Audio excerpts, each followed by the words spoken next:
So something happened.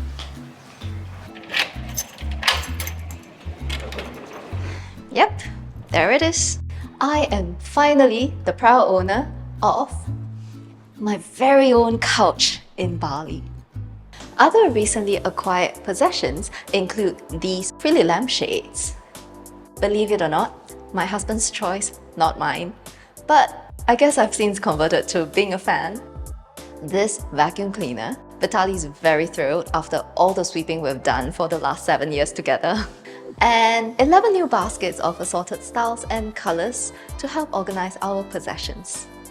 I say I own these things, but in truth, I merely co-own them with my husband Vitaly, since they were bought with our household budget and meant for our enjoyment as a family. The recent ownership of these new possessions is precipitated by our move from our wonderful little one-bedroom into this bigger house with 2 bedrooms. In case you're wondering, the house itself, not one of the things we own. Same for most of the furniture, we're still just renting. We moved because we're at that stage in life where we want our folks to come to stay more, and financially it just made a lot more sense to factor the money we would have paid for their hotel stays anyway into our annual rent. This way also they can feel free to pop over to see us anytime they felt like it, and we won't have to scramble last minute for hotels. So yes, nothing makes you realize the true measure of how much you really own until you have to move all of it. So with this house move, it was the perfect opportunity for me to take stock of everything I own. They say that the average American household consists of 300,000 things. That's a pretty scary number. If you had to move out of your house today, how long do you think it'll take you? Tell me in the comments below, and if you're wondering how long we took, you'll find out at the end of this video. I was busy moving, so I didn't count everything, but I did get around to counting my personal effects. So here's the tally. Total number of clothing and apparel items, 79, including dresses, 14, tops, 14, footwear, 4, bottoms, 3, bags, 2, right, no checking out my underwear and socks drawers. There's also my wedding ring. This only comes off when I go surfing, for fear of losing this. My macrame polished seashell necklace, a gift from a surfer friend. I love wearing this because I think it represents the spirit of the life we so love here in Bali. A smattering of jewelry, mostly gifts from loved ones like this pair of earrings from my mom. Toiletries, 25 items in all. I know, it looks like a lot, but I can explain this. So, of these, 16 items are actually for my own use. I'm never actually excited about sitting around putting stuff on my face, but there's no denying that these days it's getting more and more necessary. These are the 9 items. They actually belong to my mom and my aunt. So each time they visited, they insisted on leaving me their skincare. And it's really sweet. I guess they're just probably worried that I'm closer to the leather handbag stage than I think I am. For me, in the past, clothes, bags, jewelry, toiletries, these were all major weak points. I just had so many of them that many were used only a couple of times, but they hang around forever and add up as clutter. But I also think minimalism per se is not really about the absolute number of things. It doesn't make sense to see things like that, right? Especially since we all have different lifestyles. Like, it's easy for me now to not have tons of different shoes and accessories because I'm basically just living at a beach. I guess the crux is whether each of the items, be it clothes or toiletries, are things you use often and which make a difference in your life.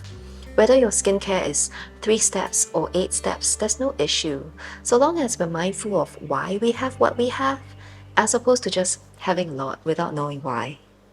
Moving on to the stuff that sparks joy, that'll be all the toys and equipment for my hobbies. My surfboard, and the whole host of stuff that goes along with it.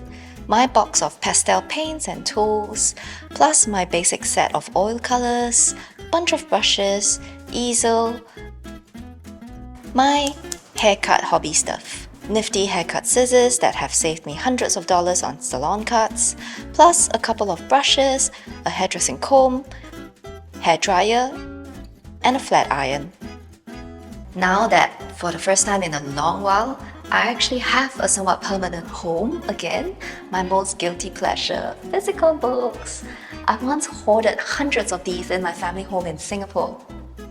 All throughout my nomad years, I always traveled with a Kindle, but nothing quite replicates the pleasure of a real book. So here I am again, and honestly very pleased about it. So my new plan, to avoid, developing huge clutter, is to keep my collection of books down to about 15 or so, and to maybe trade these with friends or at public reading corners so the books and their wonderful stories go around and actualize their destiny. Maybe you're wondering, why not build up a new library all over again? Well, because actually, these days, clutter gives me anxiety. I grew up in a family with hoarding tendencies. I think that anxiety stems from memories of growing up in a house full of boxes. I had to relearn my relationship with stuff in my 30s to realize that what I really need in life is never that much. And I had to retrain the brain, my brain, to let go of that scarcity mindset that makes you want to hold on to things just in case. I remember how thrilled I was when I stood in this house, when it was just a large empty space filled with beautiful sunlight. It just felt so full of possibilities. I think I will always want my living space to be like that as much as possible. Light on possessions, but heavy on potential. Unfortunately, I also don't live alone, and hubby and doggy definitely prefer creature comforts over empty space. So it's a constant negotiation between our family needs and my minimalist ideals. If, like me, you occasionally find yourself navigating difficult feelings on your own minimalism journey, there's actually a really helpful class I took recently on Skillshare, sponsor of today's video. So Skillshare is an online learning community with thousands of classes on a huge range of topics, from practical skills like photography, illustration, graphic design, to stuff like self-care and relaxation. We use Skillshare for whatever we're curious about at the moment, and we've learned so many different things like videography, journaling, interior decor. Recently, I watched Erin Boyle's class on everyday minimalism. Find calm and creativity in living simply, and I loved all the simple advice she shared on finding your own minimalist style, finding value in the stuff that you do have, and creating a living space that you really enjoy. I definitely got a lot of value out of it, like with all of the Skillshare classes we've watched. Because Skillshare is sponsoring this video, the first 1,000 viewers to use this link in the description below will get a 1-month free trial of Skillshare, so you can check out that class by Erin, or just look around Skillshare's entire class library online for 1 month absolutely free. Finally, there's the stuff I share ownership of with Vitaly, our largest pool of shared assets that also took the most effort and number of trips to move to our new home was, no surprise, kitchen stuff, including our happy stash of magic sauces to make everything tasty, and my Asian food stash. Ta-da! Laksa. And then tableware, 2 big plates, 2 bowls, 2 tea plates, chopping desks, cups, the stuff. We don't have a lot of tableware because there hasn't been a need, but what we do have are nice pieces, because I find that nice dishware really increases my enjoyment of food. But we're also planning for these numbers to go up in the near future in preparation for our parents when they come to stay. It may seem like a small thing to you, but this is the first time in my life I can say to my folks hey, come over anytime, there's room for you and your own plates and stuff.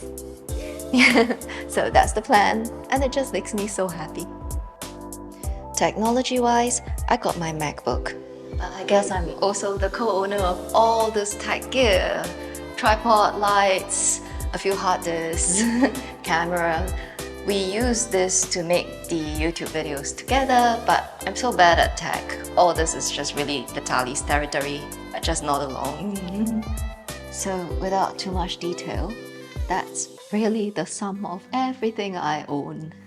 To put things in context, our actual house move, like grabbing all our stuff and transferring it, no cleaning, no organizing, took just under 3 hours to complete.